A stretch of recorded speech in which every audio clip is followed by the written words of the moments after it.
Defeng, and I'm back with an unboxing video for the Star Wars Armada Separatist Alliance Fleet Starter, along with the Separatist Fighter Squadrons expansion pack. So as you can see, for the Separatist Alliance Fleet Starter, it also gives you 3 ships, 1 medium base and 2 small base ships. So the medium base ship that they are giving is the Munificent class, which is first seen in episode 3, Revenge of the Sith, whereas the 2 small base ships are the hard cell transport, which was actually seen in the Battle of Geonosis in episode 2, Attack of the Clones. So you will get everything that you need in order to start the game of Armada. So it will come with your maneuver tool, your range ruler, and the dice. So let's take a look at the models as I unbox. Alright, let's take a look at the ships as I unbox this. It's quite a heavy box. So as I mentioned earlier in the previous video, the previous Star Wars Armada starter that came in 2014 was between 2 factions, Imperial and Rebels. Now you can start one faction by itself without needing to share the box. So as I take out the plastic, okay, so what do we see here? This is the Munificent class. Wow. This is actually a very beautiful ship. It's beautiful in its own way. The bridge, I believe, is somewhere in front over here. This ship was first seen in episode 3, Revenge of the Sith. The battle at the start, the battle over Coruscant. So this was General Grievous' command ship. So you see several of these in the battle itself. Palpatine was kidnapped and he was held, I think, over on this side, and he was being rescued by Obi-Wan Kenobi and Anakin Skywalker. So they did a crash landing during the movie. And this ship is actually very, very beautiful. Look at the shape. I especially like the 2 wings at the side. Alright, so let's take a look at the next ship. This is the hard cell transport. Now, this did not come easily recognizable by normal Star Wars fans, but it was actually seen in Attack of the Clones when they were launching the attack on the transports. You saw one of the big round balls being lifted up into the air to go and join up with the Lucre Hawk. This was actually at the side in the sand. So these are the smaller hard cell transports. So they actually belong to the Techno Union ships. So let's take a look at what else we can find inside. So similar to the Galactic Republic starter, we have the rulebook as well as the tokens, which are all over here. Okay, so you have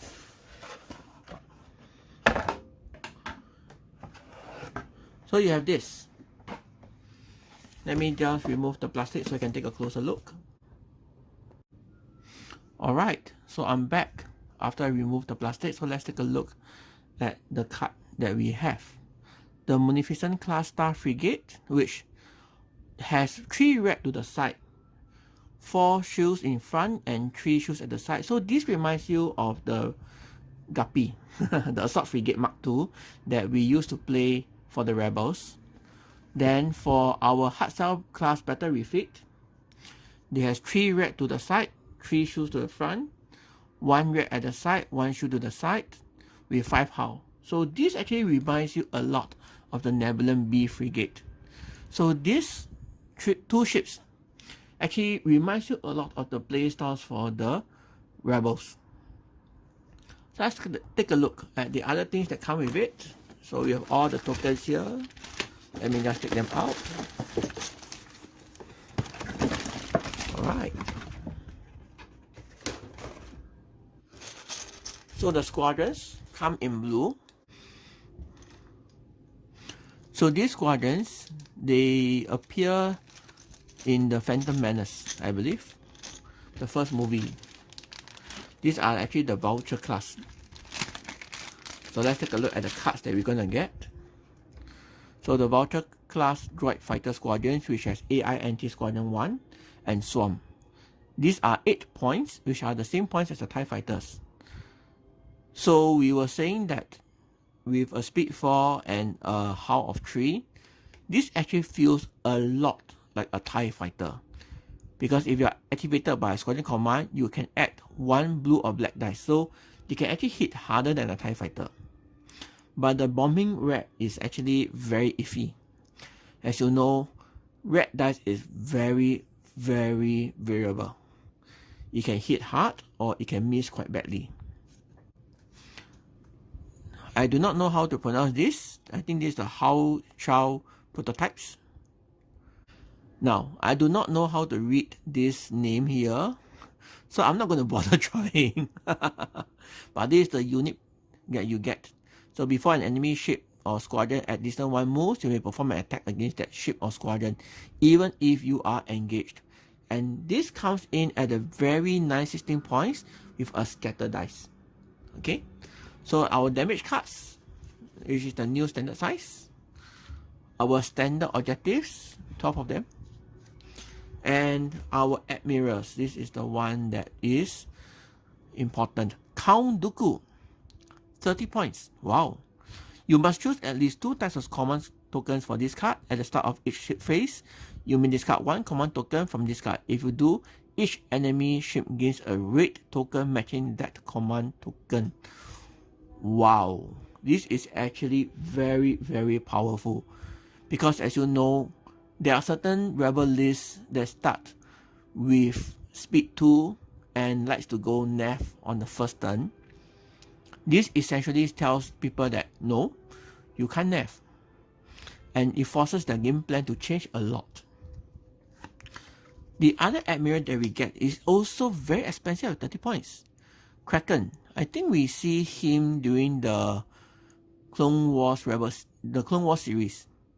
Once per activation, while a friendly ship is attacking the ship, if another friendly ship is at close to medium range of the defender, the attacker may change 1 die to a face with any 1 icon. Wow.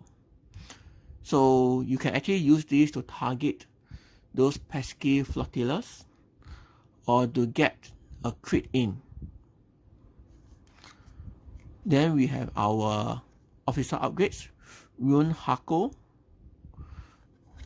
Wat Tambor, the T-Series Tactical Droids, Battle Droid Reserves. Wow, what is this? Hyperwave Signal Boost. I believe that this is very good to combine together with the Droid Fighters. The Reserve Hangar Deck. The Reserve Hangar Deck. So this is actually quite interesting. Reactive Gunnery and the Swivel Mount Batteries. But for the Separatist Alliance ships, I don't really see much use for this card. I believe it works much better together with the Galactic Republic. HIE, Heavy Iron Emplacements. This is a very good 9 points card. When you pair this with disposable capacitors, it actually deals a lot of damage at long range. Munitions resupply, parts resupply, and the title cards, Tide of Progress. Sa Nalau, Foreman's Labor, Beast of Burden, and these are our ship cards, which are standard size now. So the Munificent class Frigate is 6 hull, and it has Brace, Redirect, and Salvo. So instead of the evade token, it has a salvo token. But its salvo is actually pretty good because it has 2 red from the rear. So you can salvo back 2 red at any range. But the interesting about this ship when compared to the Assault Frigate is that it is only 2 command. It comes in at a hefty 70 points. Wow. Whereas for the Star Frigate, it comes in at 73 points.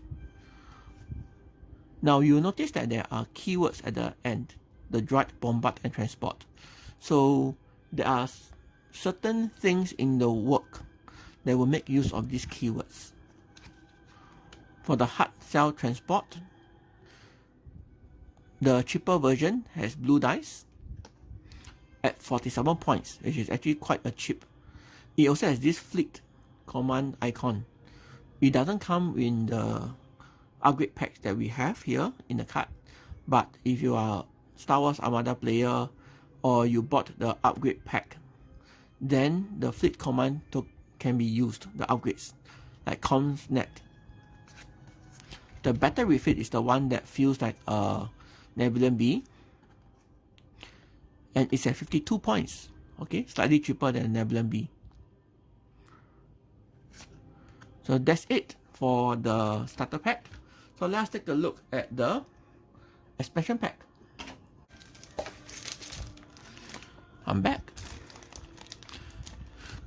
So for the Separatist pack, the Squadrons come in blue, which is very nice. So let's take a look at the fighters that we get inside here. So we have the Vulture class Droid Fighter Squadrons. The unique that comes here is the DFS 311, which is when you are defending, if the attack is obstructed, you may force the attacker to reroll one die of your choice. Okay, that's pretty good. 18 points as a scatter ace. Wow, that's good. The Hyena class Droid Bomber Squadron. Now this one, if you use a command, a squadron command to activate it, you can actually add one more red dice when you fire. So potentially you can fire 2 red dice with this. Bug Droid prototypes. So this is the unique that we get for the Hyena class bombers. And we get another Hyena class bomber squadron, the DBS 404. Wow.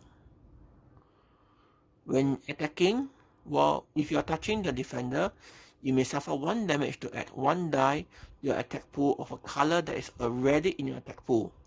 So for this ace, with AI battery 1, you can actually shoot with 3 red dice, and it's a scatter ace.